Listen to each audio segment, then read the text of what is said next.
дорогие мои подписчики, я хотел бы показать вам еще раз. Я только что вам рассказывал о пятигранной башне, которая в Чечне вообще классическими башнями считается четырехгранная башня. Но это не обозначает, что у нас все строения были одинаковые. Нет, конечно, все зависело от профессионализма строителя, архитектора, который с древности занимался кладкой, сухой кладкой и строил такие башни. Так вот, сверху я вам показал, хочу показать улицу.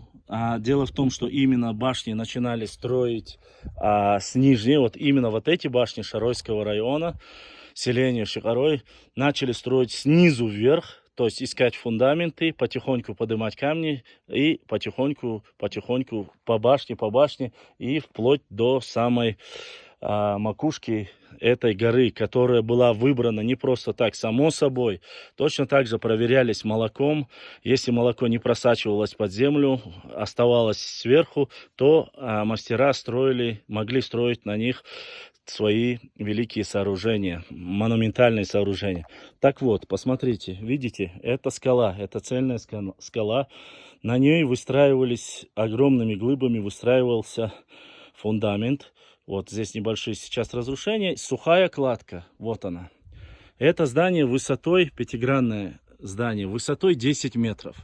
Но самое интересное, подтверждающее древность этих построек монументальных, я хочу показать вам. Если будет видно, конечно, посмотрите на эту арку. На этой арке, вот она, арка, изображен нож, меч. С одной стороны человек с головой, а другой стороны, ну там кругляшок, это символ человека, с другой стороны без головы. Так вот, по полевому материалу краеведа, местного краеведа, который рассказал, дело в том, что это была улица. По этой улице потихоньку приходили, тот, кто приходил с добром, для того, чтобы вести какие-то переговоры, то есть для того, чтобы могли совершить какие-то хорошие дела, этот знак показывал, что добро пожаловать. Если человек пришел напасть, уничтожить, украсть, сделать что-либо плохое, этот знак показывал, что этому человеку отрубят голову. И, само собой, я думаю, вы уже догадываетесь, что не избежать беды. Именно этот символ обозначал в первую очередь, что в этой башне и в этом месте проживал человек, который в основе своей отвечал, в первую очередь отвечал за безопасность, он переживал за всех. В этих селениях живут в основном все, это один род, один народ, но близко родственные.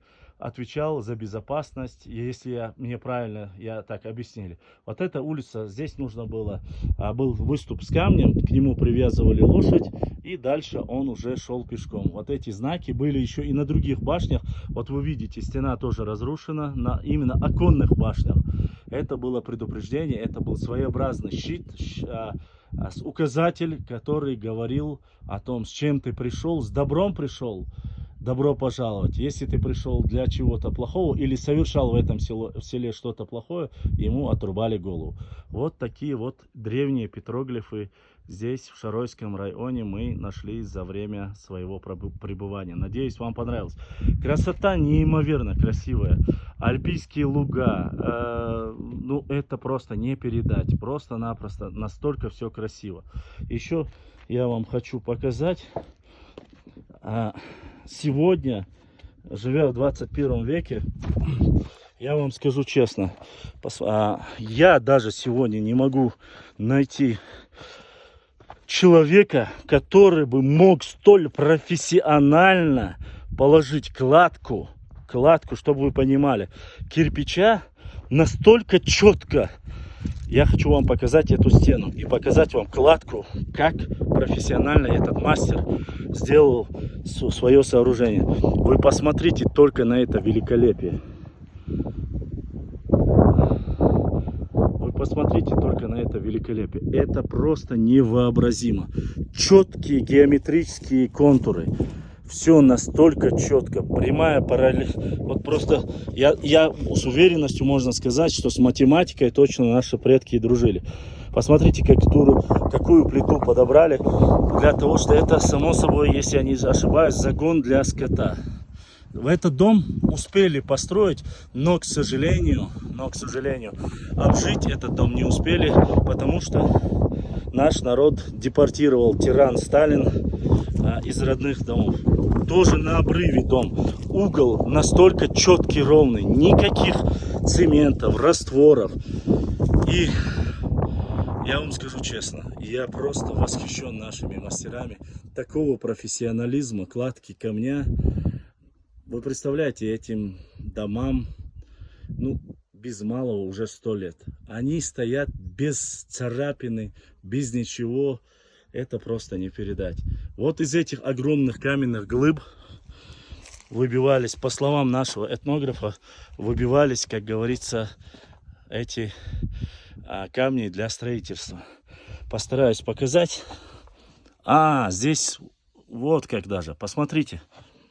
Посмотрите сюда. Вы посмотрите эти арочные строения. Это римские арочные строения обычно так. Мы видели вот такие же строения. Кстати, здесь точно так же, несмотря что это подвал, есть окна. Эти арочные строения, парусные арочные строения, строили обычно в Римской империи. Откуда это мастерство у наших профессионалов, я, конечно, не могу сказать, откуда они научились, если они не были такими великолепными мастерами. То есть я надеюсь, что здесь хоть чуть-чуть заметно. Постараюсь, чтобы вы захватили. Посмотрите. Посмотрите, это арочное строение. Эти ровные двери. Это настолько круто и великолепно. Посмотрите, как сделаны потолки. Без единого, как говорится, армированного материала. Никакой стали, никакого дерева. То есть настолько очень круто. Посмотрите, как подобраны плиты. И этим вещам, таким же зданиям по 100, по 200, по 300, 400 лет. А вы говорите нам о том, что чеченцы варвары. Вы нам рассказываете о том, что мы не умеем жить, строить. Вот такие профессионалы жили и есть, до сих пор существуют среди нашего народа.